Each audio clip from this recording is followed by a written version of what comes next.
یعنی اختیار میں ہے ان کے ایمان لانا، یعنی ان پر واجب نہیں کر دیا گیا، ان پر لازم نہیں کیا گیا، یعنی ان کو زور زبردستی سے ایمان لانا نہیں کہا گیا کہ وہ زور زبردستی سے ایمان لائیں، بلکہ ان کے اختیار میں دیا گیا کہ وہ اپنے دل سے ایمان کو قبول کریں۔ اللہ تعالیٰ فرماتے ہیں سورہ یونس کے اندر کہ اور اگر آپ کا رب چاہتا تو جو زمین میں ہے سب اکٹھے ضرور ایمان لاتے، تو کیا آپ لوگوں کو مجبور کریں گے یہاں تک کہ وہ سب مومن ہو جائیں؟ اور اگر آپ کا رب چاہتا تو تمام انسانوں کو یقیناً ایک ہی امت بنا دیتا اور وہ ہمیشہ اختلاف کرنے والے ہی رہیں گے۔ اللہ تعالیٰ پھر فرماتے ہیں پھر ان کی گردنیں ان کے سامنے جھکنے والی ہو جائیں۔ وَظَلَّتْ أَعْنَاقُهُمْ لَهَا خَاضِعِينَ، یعنی جھٹلانے والوں کی گردنیں تو جھکائی جا سکتی ہیں مگر اس کی ضرورت ہے نہ ہی کوئی فائدہ، اس طرح ایمان لانا کسی کوئی نفع بخش نہیں۔ رب العزت نے فرمایا وہ انتظار نہیں کر رہے ہیں مگر یہ کہ ان کے پاس فرشتے آ جائیں یا آپ کا رب آ جائے یا آپ کے رب کی بعض نشانیاں آ جائیں۔ جس دن آپ کے رب کی بعض نشانیاں آ جائیں گی کسی ایسے شخص کو ایمان اسے فائدہ نہ دے گا جو پہلے ہی سے ایمان نہ رکھتا تھا یا اس نے اپنے ایمان میں کوئی نیکی نہ کمائی تھی۔ اے نبی آپ کہہ دیں تم بھی انتظار کرو، یقیناً ہم بھی انتظار کرنے والے ہیں۔ اللہ تعالیٰ فرماتی ہے اگلی آیت میں وما يأتيهم من ذکر من الرحمن محدث الا كانوا عنه موردین، اور ان کے پاس رحمان کی طرف سے کوئی نئی نصیحت نہیں آتی مگر وہ اس سے منہ موڑنے والے ہوتے ہیں۔ یعنی جب کبھی اللہ تعالیٰ کی جانب سے کوئی آسمانی کتاب نازل ہوئی ہمیشہ لوگوں نے اس سے منہ پھیر لیا۔ ان کے پاس جب کبھی بھی رحمان کی طرف سے کوئی نصیحت آتی یا کوئی چیز ان کے لیے نفع بخش ہوتی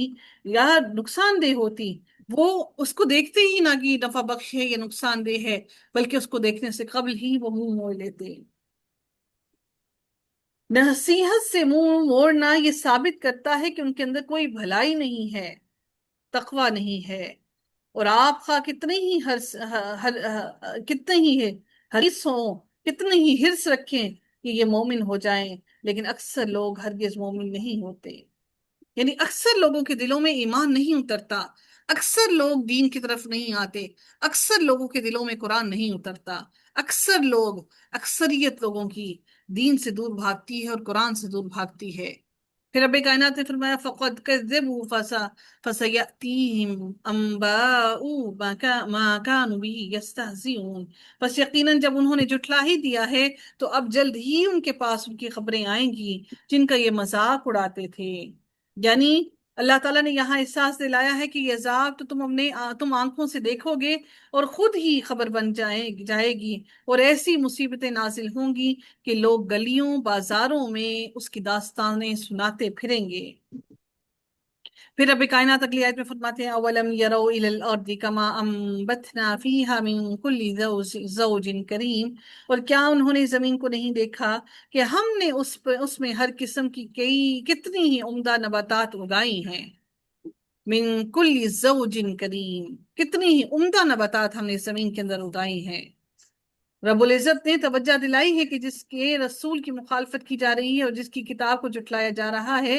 وہ سب پر کمال درجے کا غلبہ رکھتا ہے، اور وہ عظیم قدرت والا ہے جس نے زمین بنائی، پھر نباتات کی تمام قسمیں اگائیں، جس نے جانوروں اور پودوں کی طرح طرح کے جوڑے جوڑے پیدا کیے جو بہت خوبصورت اور بے حد فائدہ رکھتے ہیں۔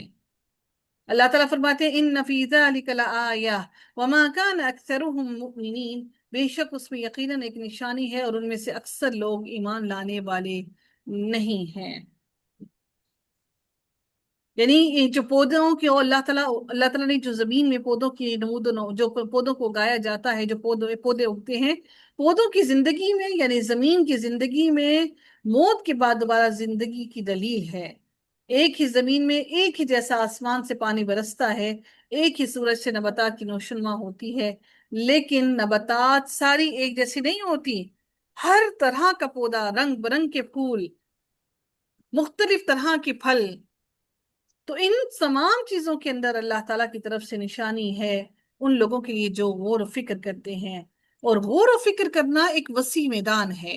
غور و فکر کرنا ایک کھلا میدان ہے۔ جتنا آپ اپنے ذہن کو جتنا وسعت عطا کرتے ہیں اتنا ہی ذہن اس کو سوچنے سمجھنے کی صلاحیت رکھتا ہے۔ ہم اگر ذہن کو بند کر کے رکھ دیتے ہیں اور غور و فکر نہیں کرتے، تدبر حاصل نہیں کرتے، تو یقیناً پھر یہ ذہن اور دماغ غور و فکر کرنے سے قاصر رہتا ہے، وہ پھر نہیں کھلتا۔ اور جب عربی سیکھی جاتی ہے، قرآن سکھا جاتا ہے، تو اللہ تعالیٰ غور و فکر کرنے پر انسان کو آمادہ کرتا ہے اور اس کے دل کو غور و فکر کے لیے کھول دیتا ہے، اور انسان کو تدبر حاصل ہوتا ہے۔ یہی وجہ ہے کہ آپ جتنی مرتبہ اس قرآن کو پڑھیں گے، ہر مرتبہ آپ کو نئی طرح سے غور و فکر اور تدبر نصیب ہوگا۔ اللہ تعالیٰ فرماتے ہیں کہ وَإِنَّ رَبَّكَ لَهُوَ الْعَزِيزُ الرَّحِيمُ، اور یقیناً آپ کا رب سب پر غالب ہے، نہایت رحم کرنے والا ہے، سب پر غالب ہے اور نہایت رحم کرنے والا ہے۔ اللہ نے اپنی صفات کو بیان کرنے کے بعد بتایا، اس ایمان کو بتانے کے بعد کہ اس ایمان کو لے آؤ، مسلمان ہو جاؤ، اللہ کے دین پر آ جاؤ، خود کو اللہ کے سپرد کر دو، پھر رب کائنات نے فرما دیا کہ اللہ تعالیٰ سب پر غالب اور نہایت رحم کرنے والا ہے، نہایت رحم کرنے والا ہے۔